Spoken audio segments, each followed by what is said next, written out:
Friends, आज इस video में हम आपको कुछ इम्पोर्टेंट क्वेश्चन एंड आंसर बताएंगे जो कि जब आप फैब्रिकेटर का इंटरव्यू के लिए जाते हैं तो उसमें जो है खास करके ये सब क्वेश्चन आंसर जो है पूछा जाता है आपसे। तो आइए देखते हैं कि क्या है वो।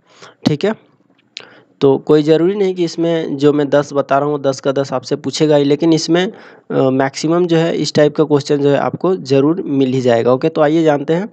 तो सबसे पहले यहाँ पे देखिए है, आपको पूछ सकते हैं कि पाइप एल्बो क्या होते हैं और ये जो है कितने प्रकार के होते हैं। तो पाइप एल्बो क्या होता है, कैसे दिखता है, वो तो हमको पता होता है, लेकिन जब हमसे जो है पूछते हैं इस टाइप का क्वेश्चन तो हम जो उसका आंसर नहीं दे पाते हैं। तो उसी का आंसर यहाँ पे मैंने जो है लिख दिया है, तो आप इसको जो है पढ़ सकते हैं और देख सकते हैं। ठीक है, वैसे इसका जो भी आंसर है और वो मैं अपने ऐप में जो है डाल दूंगा।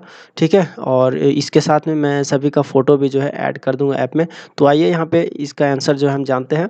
तो देखिए पाइप एल्बो क्या है, तो इसका सिंपली आंसर है पाइप एल्बो एक प्रकार की पाइप फिटिंग है जिसकी मदद से हम किसी भी पाइपलाइन की दिशा को, मतलब पानी का या फिर ऑयल का, फ्लूइड का, उसका जो दिशा है उसको जो है हम बहुत ही आसानी से बदल सकते हैं। ओके, तो उसको हम पाइप एल्बो कहते हैं। ये है इसका सिंपल आंसर। ओके, अब यहाँ पे है पाइप एल्बो के प्रकार। तो एल्बो एक 90 डिग्री का एल्बो आता है। ठीक है, उसके बाद एक 45 डिग्री का एल्बो।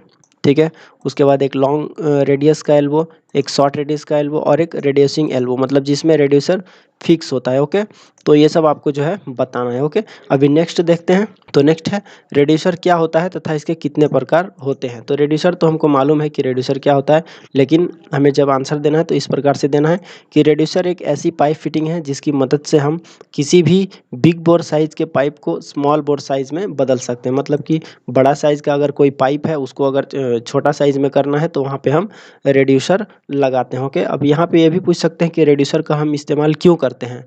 तो रेड्यूसर का इस्तेमाल हम इसलिए करते हैं, तो जैसे कि मैंने आपको बताया कि पाइप का साइज जो है कम करने के लिए, या फिर जो उसमें फ्लूइड रहता है उसका प्रेशर अगर हमें ज़्यादा करना हो तब भी हम इसका इस्तेमाल करते हैं। मतलब अगर पाइपलाइन का प्रेशर अगर हमें बढ़ाना हो तो हम जो है वहाँ पे रेड्यूसर यूज करते हैं। ओके, इसी तरीके से यहाँ पे है रेड्यूसर के प्रकार। तो रेड्यूसर के प्रकार में यहाँ पे देखिए, एक हो गया कॉन्सेंट्रिक रेड्यूसर और एक हो गया एसेंट्रिक रेड्यूसर। यहाँ पे फोटो आपको नहीं दिखेगा, ठीक है, लेकिन मैं कोशिश करूँगा कि जो हमारा ऐप है उसमें यहाँ पे विथ फोटो में इसको जो है अपलोड करूँ। ओके, उसके बाद नेक्स्ट है हमारा पाइप फिटिंग कितने प्रकार के होते हैं। यहाँ पे तरह लिखा हो, तरह भी होता है, कितने तरह के होते हैं या कितने प्रकार के होते हैं। तो देखिए यहाँ पे पहला है बुश, उसके बाद लॉन्ग रेडियस बैंड, उसके बाद है steam traps, flanges, cap, plug, उसके बाद है स्वैग निप्पल, एक्सपेंशन जॉइंट। ठीक है, ये सब का फ़ोटो मैं आपको ऐप में जो है अपलोड कर दूंगा, वहाँ से आप देख के और जो है स्पेसिफाई कर सकते हो। ओके, उसके बाद है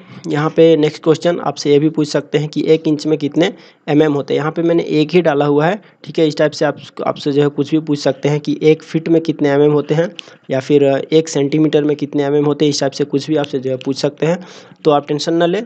ठीक है, ऐप में ऑलरेडी इसके ऊपर जो है हमने डाल के रखा हुआ है कंटेंट, वहाँ पे आपको सभी मिल जाएगा कि 1 फीट में कितने होते हैं, 1 इंच में कितने होते हैं, 1 मीटर में कितने होते हैं। वहाँ पे हमने सब जो है वहाँ पे डाल के रखा हुआ है। तो आप जो है ज़रूर इसको एक बार चेक कर ले और इसको माइंड में रखें। ओके, क्योंकि कुछ भी जो है पूछ सकते हैं फैब्रिकेटर का इंटरव्यू में। ओके, तो इसका आंसर है सिंपली 25.4 मतलब 1 इंच में 25.4 होता है। ओके, उसके बाद है फ्लांज किसे कहते हैं तथा ये कितने प्रकार के होते हैं। फ्लांज तो हमने देखा हुआ है अक्सर, लेकिन उसका जो थ्योरी है उसको जो जवाब देना वो ये है कि फ्लांज एक ऐसा मैकेनिकल कंपोनेंट है जो कि पाइप, वॉल्स या पंप्स तथा दूसरे उपकरणों को आपस में मिलाने का काम करते हैं, जिससे कि एक पाइप फिटिंग का पूरा सिस्टम बनाया जा सके। ओके, यह है इसका सिंपली आंसर। ओके, उसके बाद यहाँ पे है फ्लांज कितने प्रकार के होते हैं। तो यहाँ पे हमने सारा लिख दिया हुआ है। पहला है वेल्ड नेक फ्लांज, उसके बाद है दूसरा थ्रेडेड टाइप फ्लांज, उसके बाद modified flange, socket weld flange. Okay, उसके बाद है ब्लाइंड फ्लांज, उसके बाद है गुज नेक फ्लांज, उसके बाद है स्टेप्ड फ्लांज, उसके बाद है स्लिप ऑन फ्लांज। ओके, तो यहाँ पे इसका फ़ोटोज़ जो है नहीं है, लेकिन मैं कोशिश करूँगा ऐप में डालने का। उसके बाद है वॉल किसे कहते हैं।